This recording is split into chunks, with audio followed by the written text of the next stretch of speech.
My name is Freya, and at 38 years old, I had it all. Or, at least, I had everything money could buy. My penthouse apartment overlooked the glittering sprawl of the city, my closet rivaled a high-end boutique, and my calendar was a dizzying dance of charity galas, exclusive launches, and power lunches. I was the CEO of Sterling and Company, a luxury real estate empire built on a foundation of meticulously crafted lies. Lies I told myself, lies I told others, and lies that ultimately defined my existence. My current situation? I was perched precariously on a throne of glass, oblivious to the cracks spreading beneath me. I believed my life was a testament to my genius, my unshakable resolve. But the truth was, I was a mirage, a shimmering illusion of success fueled by an insatiable need for validation and a deep-seated fear of ever being truly seen. The moment of my breaking point wasn't a sudden, cataclysmic event, but a slow, insidious erosion. It was the quiet, almost imperceptible shift in the market, the whispers of financial instability that I arrogantly dismissed, the growing unease in my gut that I chose to ignore. The cracks became fissures, and then, without warning, the entire edifice began to crumble. One Tuesday morning, the news hit like a physical blow. Sterling and Company was facing an unprecedented financial crisis. My empire, my carefully constructed world, was collapsing. How could I, Freya Sterling, the untouchable, the invincible, be brought to my knees? This isn't just a story about losing it all. It's about what happens when everything you thought defined you disappears, and the most unlikely person shows you what true love really means. If you've ever felt trapped by your own ambition, or wondered if there's more to life than what glitters, then listen closely. You might just find a piece of yourself in my story. For years, my life was a meticulously choreographed performance. Every designer outfit, every perfectly manicured nail, every dismissive glance was a carefully chosen prop in the grand production of Freya Sterling, CEO. I woke up each day in a silk-sheeted bed, the city lights still twinkling below, and immediately began the ritual of transformation. My days were a blur of high-stakes negotiations, demanding board meetings, and networking events where I'd effortlessly charm potential investors while subtly asserting my dominance. I thrived on the adoration, the envy, the hushed whispers of, "She's a force to be reckoned with." My penthouse, a monument to minimalist luxury, was my golden cage. It was filled with expensive art I barely noticed, furniture I rarely sat on, and a view that stretched to the horizon, symbolizing the limitless ambition I believed I possessed. I had a personal assistant who anticipated my every whim, a driver who knew my schedule better than I did, and a rotating cast of friends who flocked to my side like moths to a flame. These friendships, like everything else in my life, were transactional, based on what I could offer them. They admired my success, my wealth, my seemingly effortless command of the world, and I, in turn, basked in their admiration, mistaking it for genuine connection. I never really saw the people around me, not truly. They were cogs in my machine, tools to achieve my next goal, reflections of my own perceived glory. Even those who served me directly, like the quiet, unassuming janitor who cleaned my office late at night, were invisible to me. He was just a shadow, a faceless presence I barely registered. I was too busy living my lie, too consumed by the illusion of luxury to see anything beyond my own reflection. The idea of true love, of a selfless connection, was a quaint notion, something reserved for romantic comedies, not the brutal reality of my high-powered existence. I had convinced myself that love was a weakness, a distraction that would only impede my ascent to even greater heights. The crisp morning air carried the scent of rain, a stark contrast to the stale, manufactured atmosphere of my office. Little did I know, this subtle shift in the weather was a harbinger of the storm to come, a quiet whisper before the roar. The first tremors of the earthquake were so subtle, I almost missed them. It began with a dip in the market, a minor blip that my financial advisors assured me was temporary. I dismissed their concerns with a wave of my hand, confident in my ability to weather any storm.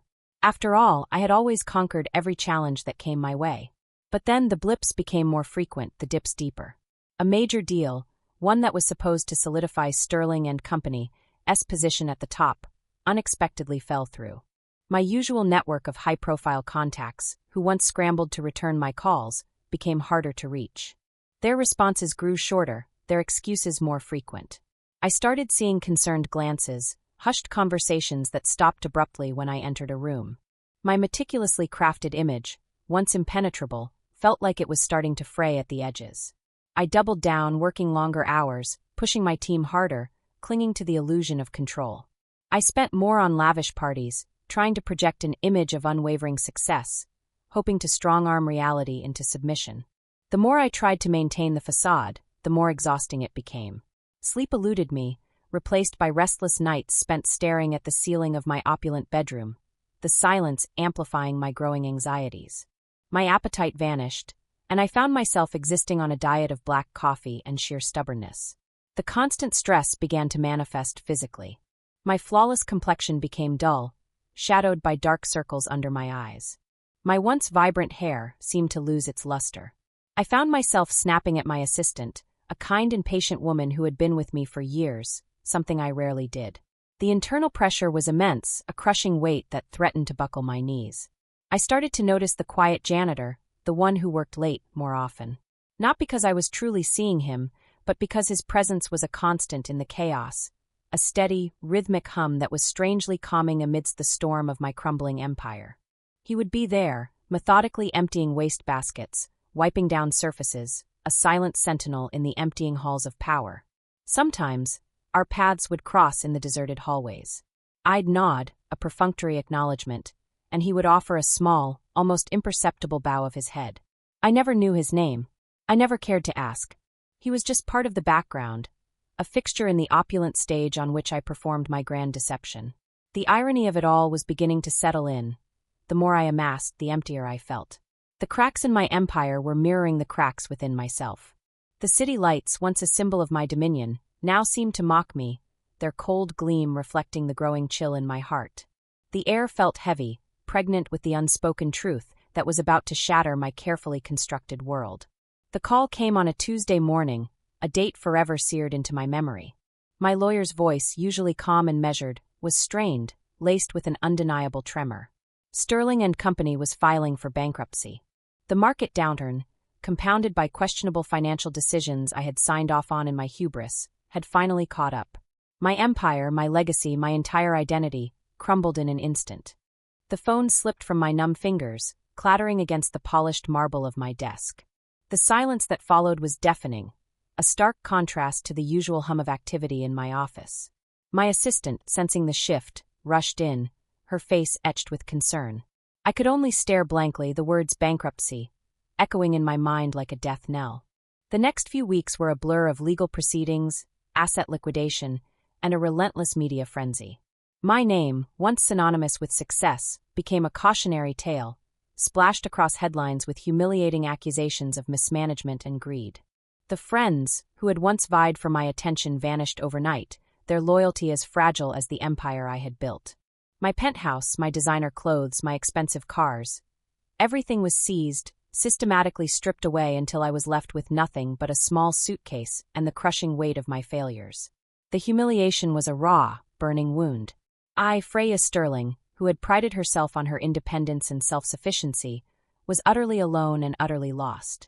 I moved into a tiny, anonymous apartment in a forgotten corner of the city, a place so far removed from my previous life it felt like a different universe. The walls were thin, the furniture sparse, and the silence, once a luxury, was now a constant reminder of my isolation. The transition was brutal. I, who had never lifted a finger to do anything for myself, now struggled with the simplest tasks. Cooking, cleaning, navigating public transport. Each chore felt like an insurmountable obstacle. I spent my days in a haze of despair, reliving every mistake, every arrogant decision, every dismissive glance I had given to those I deemed beneath me. The only person who still seemed to exist in my periphery was the janitor. He had been there during my ascent, a silent witness to my hubris, and now, strangely, he was still there during my fall. I would occasionally see him in the building's common areas, always meticulous, always quiet. Sometimes our eyes would meet, and I'd quickly look away, consumed by my shame. I couldn't bear the thought of him or anyone seeing me like this, broken, defeated, stripped bare of all the pretenses I had once clung to. He was a constant, unassuming presence, a stark contrast to the fleeting, transactional relationships that had defined my previous life. The quiet hum of the old refrigerator in my new, cramped apartment was a far cry from the sophisticated silence of my penthouse, a constant reminder of how far I had fallen, and yet, in that quiet hum, there was a strange, unacknowledged comfort. One particularly desolate evening, The plumbing in my small apartment decided to give up. Water gushed from the sink, threatening to flood the entire unit. Panic seized me. I had no idea what to do. I fumbled for my phone, instinctively reaching for the number of my old personal assistant, then remembered with a jolt that she was no longer there. I was truly, utterly alone. Just as I was about to descend into a full-blown meltdown, I heard a knock on my door. It was the janitor, standing there with a toolbox in hand, his usual quiet demeanor unchanged. "Heard the water running," he said, his voice a low rumble, surprisingly gentle. "Thought you might need a hand." I was stunned. He hadn't just heard the water. He had cared enough to check. He had remembered my apartment number.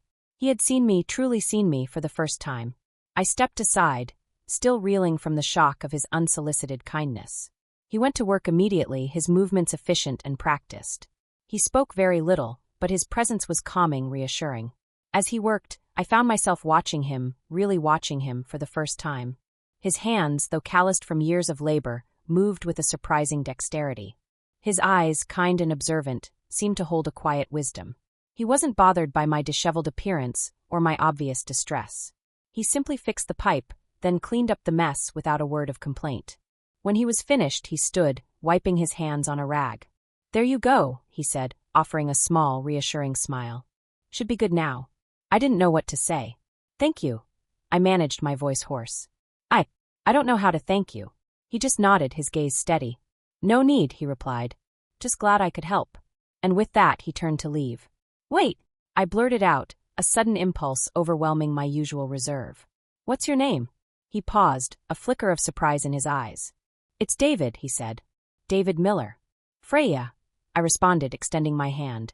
It was a gesture I had performed countless times in boardrooms and at galas, but this time, it felt different, genuine. His handshake was firm, his palm warm. In that moment, something shifted within me. The wall I had built around my heart, so formidable for so long, began to crack, allowing a tiny glimmer of humanity to seep through. It was the first time in years I had felt truly seen, not as Freya Sterling, CEO, but just as Freya, a woman in need of help. The silence in my apartment after David left was no longer empty, but filled with the faint echo of his kindness, a quiet warmth that began to melt the frozen edges of my heart. After that evening, David became a quiet, consistent presence in my life. He never pushed, never pried, but he was always there, offering a simple nod, a brief smile, a shared moment of silence that spoke volumes. He'd offer small acts of kindness. A spare light bulb when mine blew, a tip on where to find the best produce at the local market, a quiet inquiry about how I was doing. Slowly, tentatively, I started to reciprocate.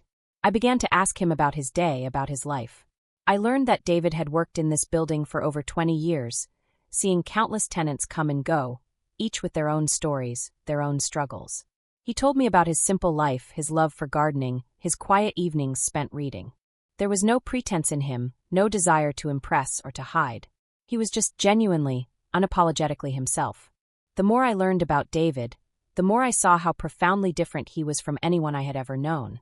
My world had been one of calculated moves and carefully constructed facades. David's world was built on integrity, hard work, and a quiet compassion that I had never encountered. He wasn't impressed by my past wealth or my former status. He saw me for who I was now, a woman struggling to find her footing in a world she no longer recognized. With David, I felt safe enough to let my guard down. I started to talk about my fears, my regrets, the crushing weight of my failures. I spoke about the loneliness that had plagued me even at the height of my success, the constant pressure to be perfect, the hollowness of a life built on material possessions. He listened without judgment, his kind eyes reflecting a deep understanding that I hadn't realized I craved. He shared his own stories of hardship, of quiet resilience, of finding joy in the simple things. He never lectured me, never offered unsolicited advice. He simply allowed me to be vulnerable, to shed the layers of artifice that had suffocated me for so long. It was an uncomfortable process, stripping away the carefully constructed identity of Freya Sterling, the CEO. But with each shared conversation, each quiet moment of understanding, I felt a lightness I hadn't experienced in years. I was unmasking the real me, the person who had been buried under layers of ambition and pretense. The scent of brewing coffee in my small kitchen, a new ritual shared with David, slowly began to replace the bitter taste of regret that had lingered in my mouth for so long. It was a humble comfort, yet infinitely more satisfying. As the weeks turned into months, my friendship with David deepened into something profound and unexpected. He was the anchor in my storm, the quiet strength that helped me navigate the wreckage of my old life. We'd spend evenings talking, sometimes for hours, about everything and nothing. He taught me about the beauty of small moments, the joy of a perfectly ripe tomato from his garden, the satisfaction of a job well done. He showed me how to fix a leaky faucet, how to mend a torn shirt, how to find beauty in simplicity. I, who had once dictated multi-million-dollar deals, was now learning the fundamentals of living from a man I had barely acknowledged. It was humbling, liberating, and utterly transformative. I found myself looking forward to his quiet knock at my door, the warmth of his smile, the comfortable silence we shared. He saw beyond my past failures, beyond the shattered remnants of my ego. He saw Freya, the woman, stripped bare of all her former glory, and he still chose to stay. One evening, as we sat on my small balcony, watching the sunset paint the sky in hues of orange and purple, David reached for my hand. His touch was gentle, comforting, and sent a jolt through me that had nothing to do with fear or ambition, and everything to do with a burgeoning emotion I hadn't felt in a very long time. "Freya," he said, his voice soft, "you're a remarkable woman." My eyes welled up. No one had ever truly seen my strength beyond my professional achievements. No one had ever offered such a simple, heartfelt compliment without an agenda. "You've been through so much," he continued, "and you're still standing. That takes real courage." In that moment, I realized it wasn't about the grand gestures or the lavish gifts. It was about the quiet understanding, the unwavering support, the genuine kindness he had shown me when I had nothing left to offer. It was about the way he looked at me with such warmth and acceptance that I finally saw myself through his eyes. Not a failure, but a survivor. I squeezed his hand, my heart swelling with an emotion that was both terrifying and exhilarating. This wasn't the love I had read about in books, or the fleeting passions I had witnessed in my former life. This was something deeper, more authentic, built on shared vulnerabilities and unwavering respect. It was true love, blossoming in the most unlikely of places, nurtured by the very man I had once so carelessly ignored. The quiet rhythm of our breaths, in sync under the vast, star-dusted sky, was a melody of unexpected harmony, a testament to a love that had grown from the ashes of my former life. Today, my life is unrecognizable from the one I once lived, and I wouldn't have it any other way. I no longer inhabit a penthouse. David and I share a modest home with a vibrant garden that he tends with a passion that is infectious. My wardrobe consists of comfortable clothes rather than designer labels, and my calendar is filled with quiet evenings, shared meals, and long walks with David. Sterling and Company is a distant memory, a painful but invaluable lesson. I now work as a consultant for small businesses, helping them build sustainable foundations, focusing on integrity and genuine connection, principles I once scoffed at. I don't have millions in the bank, but I have something far more precious: peace of mind, genuine happiness, and a love that is unwavering. David, my quiet janitor, became my greatest teacher. He showed me that true wealth isn't measured in bank accounts or luxury brands, but in the richness of human connection, the simple beauty of shared moments, and the profound power of unconditional love. He saw past the facade, past the ego, past the lies, and found the real Freya, the one I had hidden even from myself. My lesson from this journey is profound. The most valuable treasures in life are often found in the most unexpected places, in the people we overlook, in the quiet corners we dismiss. Success, as I once defined it, was an empty promise. True fulfillment lies in authenticity, humility, and the courage to open your heart to the quiet, unassuming kindness that surrounds you. To anyone out there chasing a dream of luxury, a life built on superficiality, I urge you to pause. Look around you. Who are you ignoring? Who are you dismissing? Perhaps the true love, the true happiness you seek, is quietly working in the background, waiting for you to simply open your eyes. My empire fell, and in its ruins, I found my true self and the love of a lifetime. What will you discover when you let go of the lie?